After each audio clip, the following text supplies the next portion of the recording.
a dict is iterable, in fact, there are 3 different ways that you can iterate through a dict. The dict itself is iterable. If I say something like for v in n to e, what I get by default, and maybe I should have used k rather than v, what I get by default are the keys from the dictionary. All right, so the keys remaining in my dictionary after I have added Cy and then popped Cy, the remaining keys here are John, Al, and Bob. I get the same thing, let me use K this time, if I iterate through n to e dot keys. Okay, so keys will return an iterable over the keys.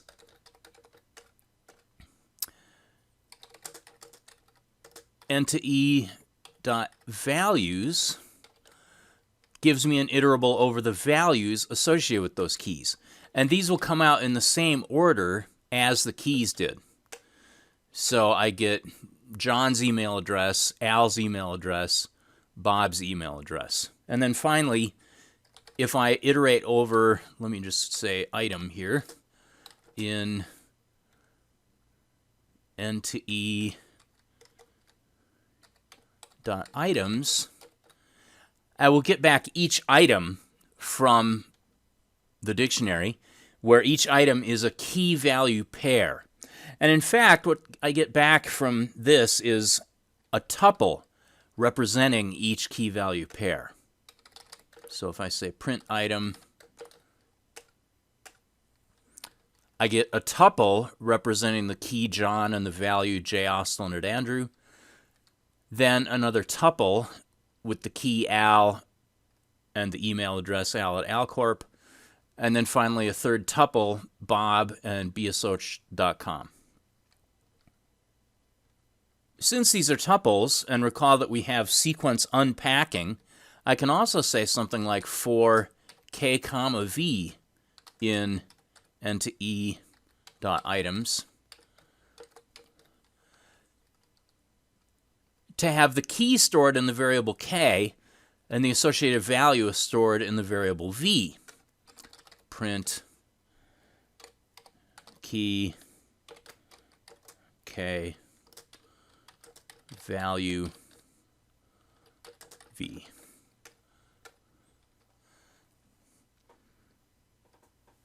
All right, so that's another fairly common way of stepping through the items in a dictionary and handling the keys and the values separately from each item.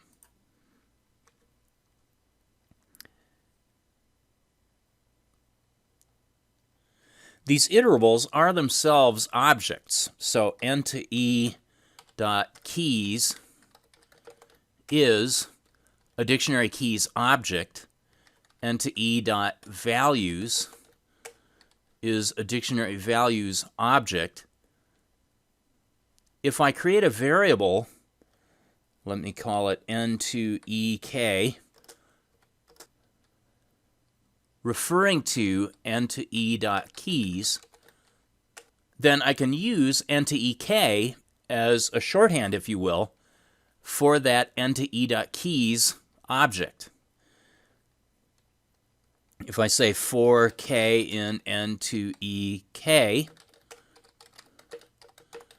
that will get me each of the current keys. Now, what's interesting about this is that if I update the dictionary, let me say n to e sub Ellie gets Ellie at bloom.mn, let's say. I have added another item to my dictionary. N to ek refers to the keys iterable, and so I can still use n to ek to access the current keys within the dictionary. Okay, and the same kind of idea here is shown on slide 27. Now, you'll notice that we used curly braces to define a set. We also used curly braces to define a dictionary. And in fact, to create an empty dictionary, you just use a pair of curly braces. That immediately raises the question, well, how do I create an empty set in that case? An empty set has to be created by using the set construction function with empty parentheses. If I display DE, my empty dictionary, I get the pair of curly braces, and if I display SE, the empty set, I get that constructor function name set. This can, of course, be a little bit confusing to keep track of at first. If I say something like S1 gets 5, well, that is interpreted as a set because it's not a pair. If I say D1 gets 5 colon something, that is interpreted as a dictionary. Okay, so just bear in mind that the empty curly braces create an empty dictionary, whereas the constructor function set with empty parentheses creates an empty set. To create one-item sets and one-item dicts is relatively straightforward.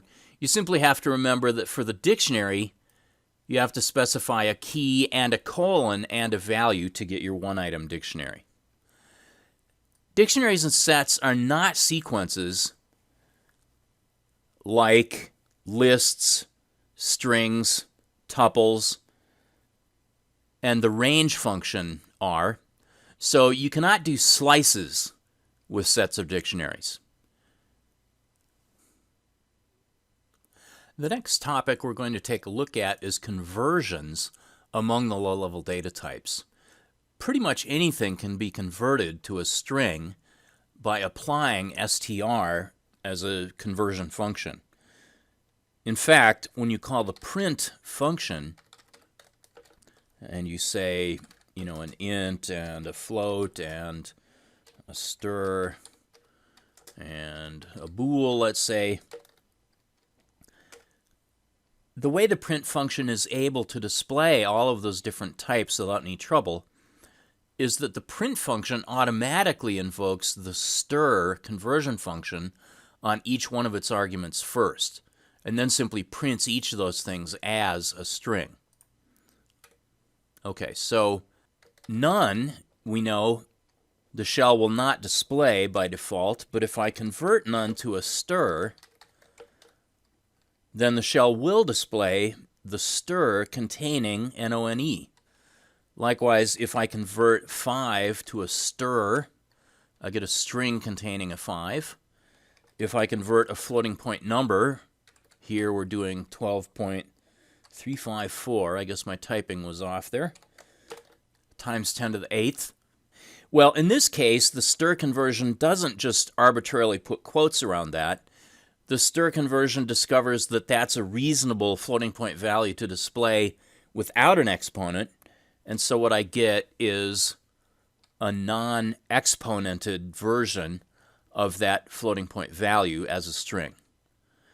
If I ask to display as a string something complicated like n to ek, basically all I get back is the same thing as n to ek with a pair of quotes thrown around it. Converting to and from things like int, float, and bool generally work within reason, which I realize is not a very technical term. So if I ask for the floating point value, 4.567, to be converted to an int, you might think, well, rounding surely ought to be the reasonable thing to do, but actually what this conversion does is truncation. The fraction is just thrown away, and so 4.567 converted to int is just 4. This works in negative direction as well. So minus 4.567 converted directly to int chops off the fraction part, and I end up with minus 4. Converting from a string to an integer will work fine as long as what's contained within the string represents a reasonable integer. So int of the string 456 gives me back the int value 456. But if I try to say something like int of 11, this is too complicated for the int conversion to figure out, and I get told that that's not a valid literal for such a conversion. Now, it turns out that as an integer, or as a number, I should say, true is always treated as 1, and false is always treated as 0. If I convert these things to float, the only difference is that I will get a 1.0 for true and a 0.0 for false. All right, so conversion to float, conversion to bool also work. Float of the int 5 is simply 5.0. Float of a string containing a reasonable floating point number representation works fine. And in fact, this will work if the string contains an exponent.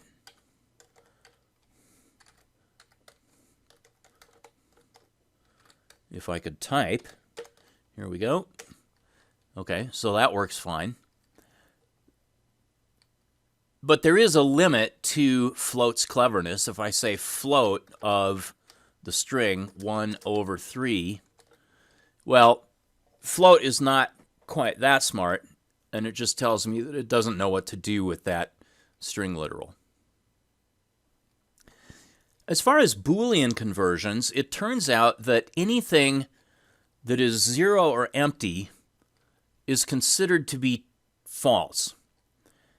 And anything that is non-zero or non-empty is considered to be true. So bool of 432.1 is true. Bool of 0 is false. Bool of 0.0 is also false. Bool of an empty string is false. But bool of a non-empty string is true. Well, it would be. Boo is not a recognized function. Bool of ASDF. And in fact, bool of a string that contains a space. Now, you might not think there's much difference between a string containing a space and an empty string, but a string containing a space is not empty, and so this is converted to true. Bool from none is false.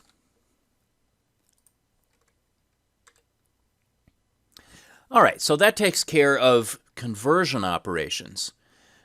The next thing that we're going to look at, the final thing we're going to take a look at in this lecture, is one example of how to do web scraping involving a module called Beautiful Soup.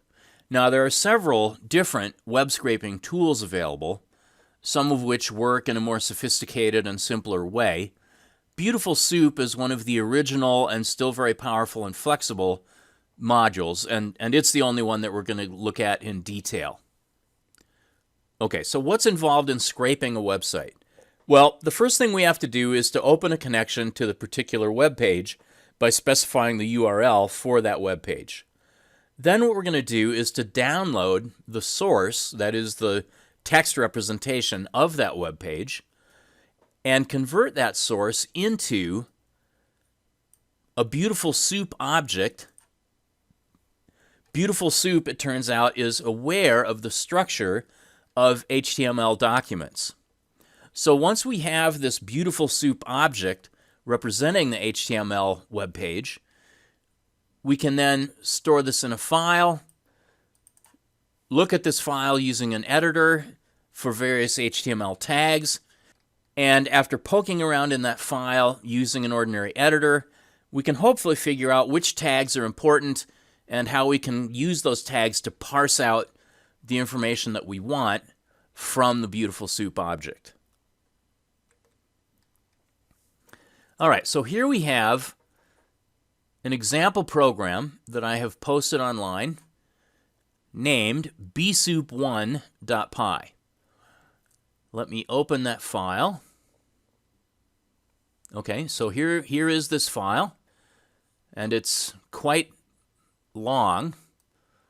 It's about 2.5 screens long. What we're doing in bsoup1.py is first importing a URL open function from a module called urllib.request. That function, URL open, takes a website URL as its argument and returns to me a connection to that web page. So in other words, URL open is, for a web page, the same as the plain open function is for a file on your disk. What I get back from URL open is something called a website handle, which we're just choosing to call HTML. Could have called it banana or abracadabra or whatever. From that HTML object, I can read the source code of the web page. The beautiful soup constructor function can take that HTML information along with a flag or a string specifying a parsing algorithm. LXML is a very common thing to use here, and I'm simply not going to go down this rabbit hole of describing the various other parsing algorithms and how they work. Reads in the source code. Beautiful Soup is able to interpret that source code by applying LXML, and I get back a Beautiful Soup object, specifically representing the so-called Treasury yield curve up to the most recent day. Now, this Treasury yield curve may not be something that you're aware of or think about much, but trust me, if you're paying interest for anything, whether it's a house or a car or student loans or a credit card, you care an awful lot about this yield curve. And in fact, if you're an investor in the stock market, it will also be perhaps of concern to you that recently the yield curve has been what's called inverted. That is, short-term interest rates have actually been higher than long-term interest rates. Okay, but that's a discussion for a finance or economics course, not for us. I'm using the open function here to create a file, BSYC temp, that I'm going to write text into using the UTF-8 encoding, which accepts ASCII as a subset. Assuming I can successfully create that file, I will then write this Beautiful Soup yield curve object converted to a string into the file and then close the file. At this point, I have a file on disk containing the HTML code that I can look at using an ordinary text editor. Let's just run the program up to that point. And I want to comment out the entire remainder of this program file by using my triple quote commenting trick. All right, so I'm going to create a multi-line string here containing all of the remainder of the code. So in effect, I'm commenting all of that code out. But actually, even before we run this code, it would probably make sense for me to describe where I got this URL from in the first place. So I am someone who's interested in the yield curve for personal reasons as well as professional reasons. Let me pull up a browser. Okay, and if I just search for Treasury yield curve, daily Treasury yield curve rates. So that's the first thing that pops up for me It might not be the first thing that pops up on Google for you, but Google, of course, knows about my entire life and knows that I have looked at this website before. So let me pull this website up. And here we have a long table. Well, actually a not very long table of the yield curve for all of the days in September. Well, there have only been 2 business days finished so far in September. Let's look at all of 2019. Okay, so here is all of 2019, and at the top of my browser, this is where I got that URL from. Okay, and what we have here are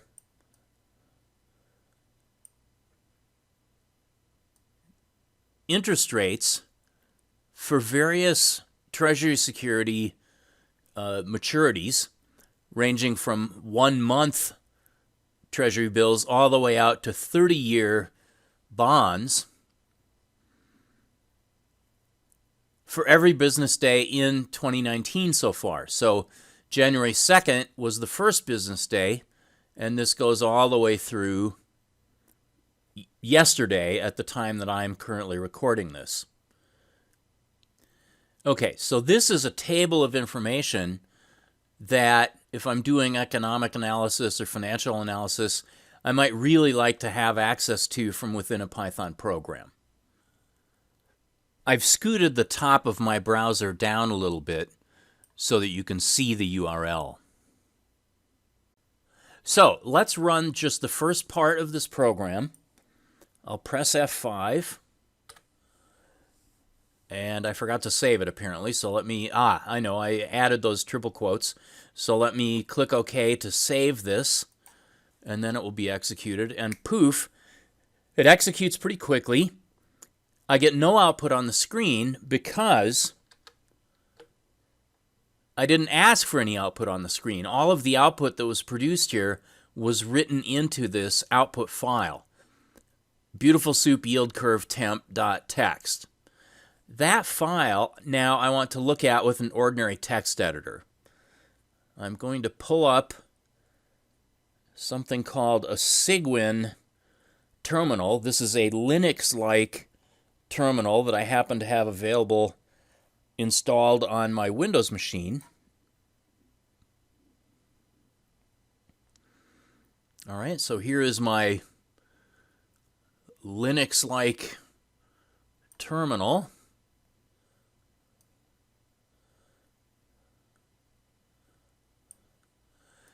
And I'm going to go to the directory where I'm doing this work. So that's going to be from within my Cygwin terminal. That's going to be Cig drive C users jostland DFP2019A1.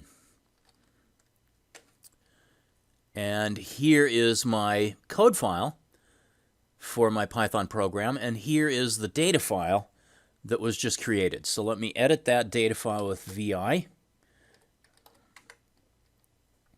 VI is a very old but also extremely powerful editor that's commonly used on Linux systems and previously on Unix systems. It's an editor that I'm an expert at, and it has an advantage of being able to edit gigantically huge files. So I have no problem with this editor editing files that are many, many megabytes in size. BSYC temp is not quite that big, but let me pull it up. All right, and it looks like a bit of a mess here, but I can see right away that this is some kind of HTML document. I don't even have to be an expert to make some kind of sense out of this.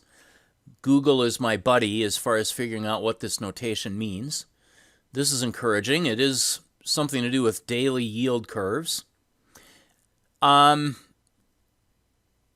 me find yesterday. So let me search for... I better figure out what the format is.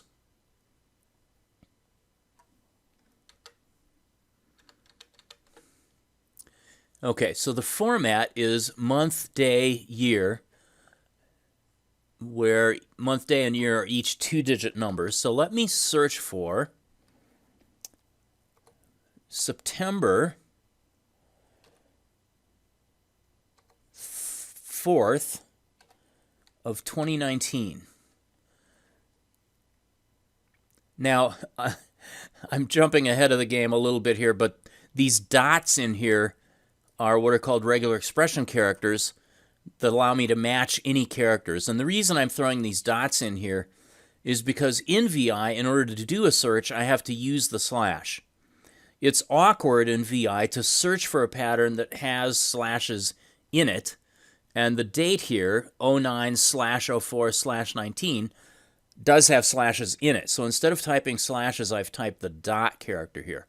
All right, so I have found one occurrence. Let me search again for the same pattern to see if I can find another occurrence. So I'm going to search for the next occurrence. Search hit bottom starting from top. Good. So that is the one and only occurrence of yesterday's date, September 4th of 2019, in this file. So I'm definitely in the table here. And let me just back my cursor up. Okay, so I'm not much of an HTML person, but I'm smart enough to know that these less than symbols followed by some text, that these are what are called HTML tags. And I did Google for what TD means. TD means table data. All right, so if I keep going backward, I discover that, TR, that's a table row. So this makes sense. I'm definitely looking at a table, and the date is the first item of data in a row, so that's encouraging. It looks like I have found something that might be useful. So TR is table row, class equals even row. It turns out, and you can't really see it on my browser, you might be able to see it on your browser, but it turns out that this table has even and odd rows with slightly different background colors. And I can't tell from my screen, but let's say that the even rows have a slightly gray background, and the odd rows have a more white background. To me, they all look the same. But that's what this even row versus odd row stuff is about. So this is an even row. If I go back and look for, okay, here's an odd row, all right? So September 4th is an even row. September 3rd was an odd row. But actually, this even row, odd row stuff isn't really helping me all that much. All right, but we have made some tiny sense of some tiny part of this enormous data file. Let's move on. I've moved my comment forward in this code so that we can see this table on the screen. Actually, this is going to display the first table. And I know that from having looked at the online Beautiful Soup documentation. So bsyc.table will display the first table from within this HTML document. Let's see what we get. Save it, run it. Well, okay. I got 1,386 lines. Let me double-click that guy so we can see it. Very long. It is recommended to view or copy the output. I'm going to say really expand. I'm going to just cross my fingers. Okay. Well, I have a machine with enough memory that it didn't choke my idle editor. Whoops. Let me drag my prompt way down here. Okay, so here's this enormous table. Table row, table data, set table cell width.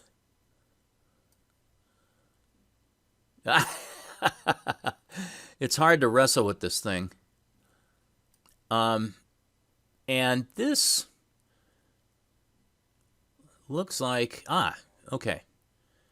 We do have some useful stuff in here.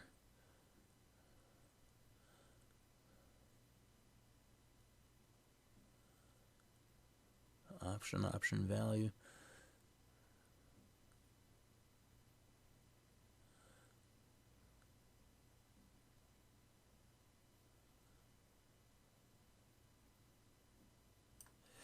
Okay, so we did get one or more tables displayed. From further poking around in the Beautiful Soup documentation, I know that we should be able to get a list of all the tables from this Beautiful Soup object. And let's find out how many different tables there are. So table list is what I'm going to get back from find all of table. Table is a tag, right? Table is in the file. Where'd it go?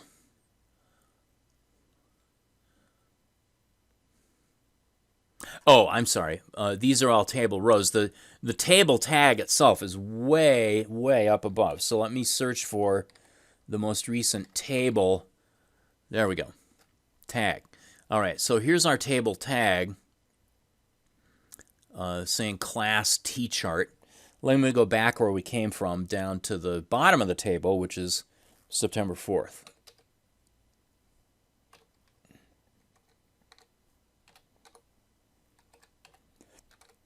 There we go. All right. So there are probably other tables in this file, and that's what we're going to take a look at next, is what other tables are there in this file? I just want to find out how many tables there are to begin with. Okay, so I get told there are 8 tables. All right, so how do I know which one I'm interested in? Well, let's see. Let's search for table. In fact, let me start from the top of the file and then search for table with a less than symbol in front of it. So there's the first table. That doesn't look like the one we wanted. Here's the next table.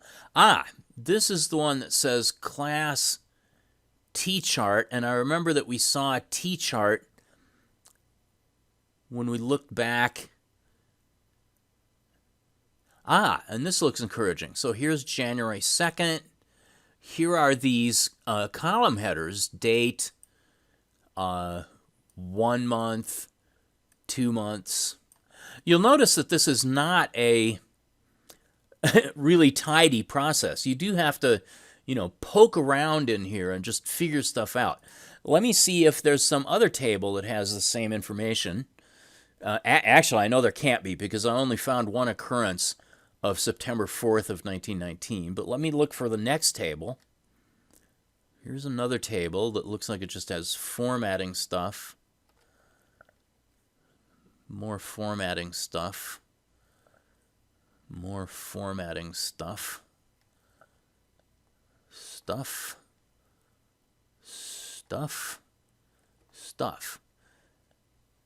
Okay, so there were 8 tables in this file, and it appears to me that I've now, well, it says right here that I have hit the bottom of the file and I'm going back up to the top. So the first table is not the one I want. Apparently the second table is the one that I want. And Beautiful Soup, it turns out, makes it easy for me to look for the one and only table, it has this class tag of tchart. All right, so let's take a look at how we get to that next.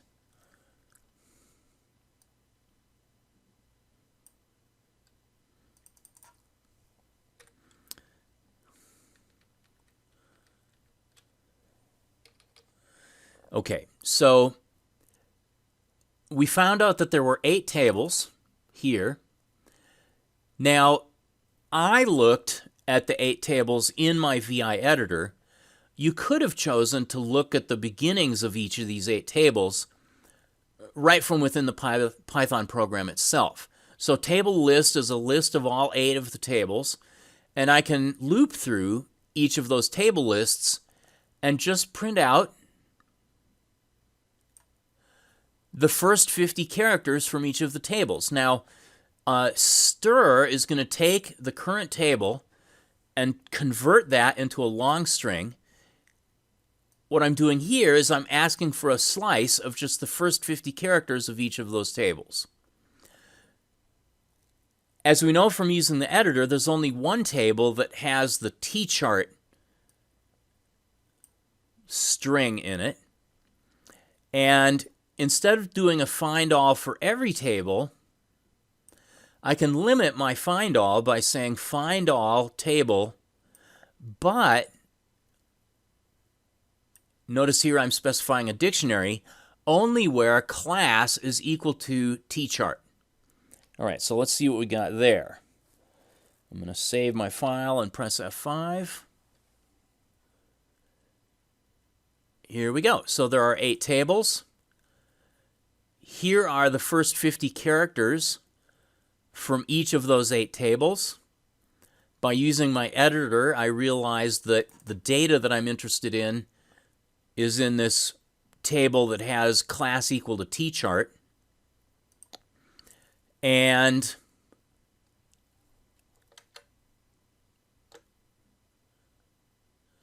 I've now created a table list that only has that table in it. So I can display tc table list. All right, it's 1193 lines, but that is the one and only table that has tchart in it. Let's continue with our code. I'm going to continue moving my triple quote comment forward.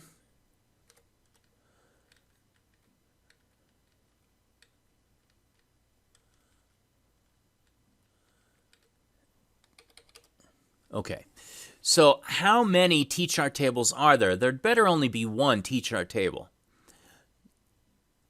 We will then get that one and only table from the list by specifying list sub 0 so that we get that one table.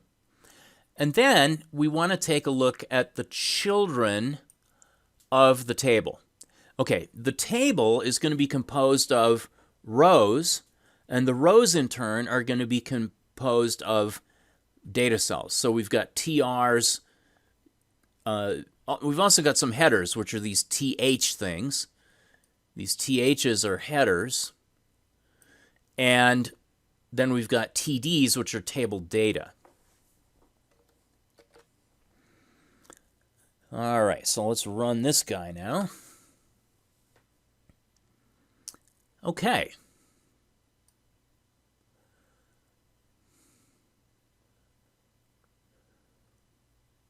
Okay, so there's only one tchart table. Here is the first row from that tchart table. This row contains header information, th, and I know that by Googling, all right? Googling what the th tag means in HTML. And the following rows in the table have TD, that is table data, cells in them. And as we can see, there are alternating even rows and odd rows. And the only difference between the even rows and the odd rows is the background color.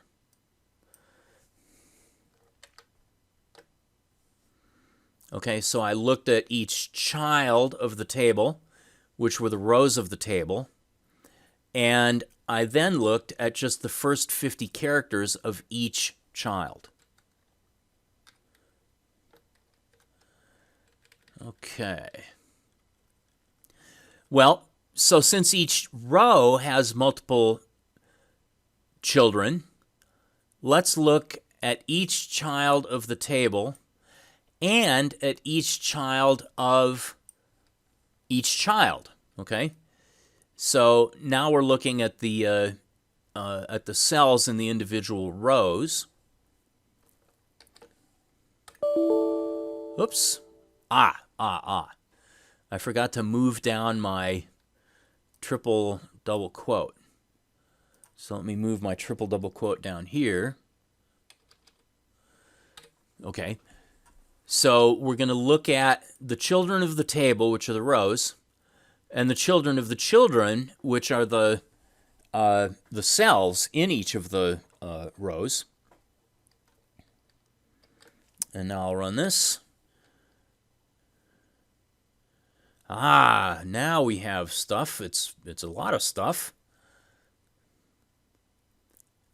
But here, these are the children of the very last row in the data, in the table, in the T-chart table. All right, so in that last row of the T-chart table, my first piece of table data is yesterday's date. My second piece of table data is the 30-day interest rate, then the 60-day interest rate. Well, 1 month, 2 months, then I think we have 3, 6, 1 year. Let's go back and look at the actual table in my browser to make sure I'm getting these columns correct.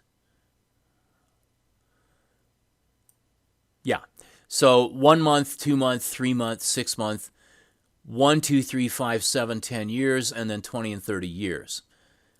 All right, so each row in this table has got 13 columns, including the date as the very first column.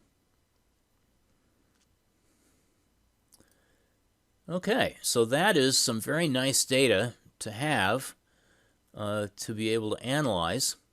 It's still a bit of a mess. We really don't want all of this TD class equals text view data blah blah blah mess. We really just want these dates and these interest rates. So we've got one more thing to do here, which is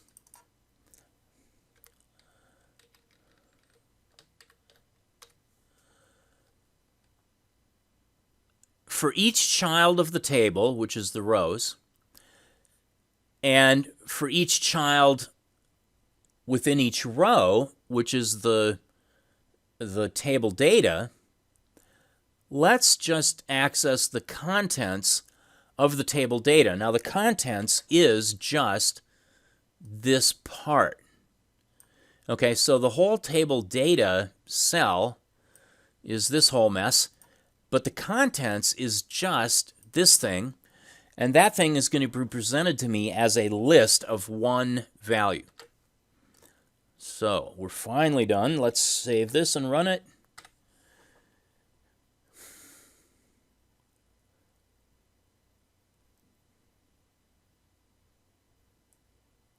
And there we go. All right, so finally we have this slightly more than 8 months worth of information in 13 row chunks. Each one of these is a list.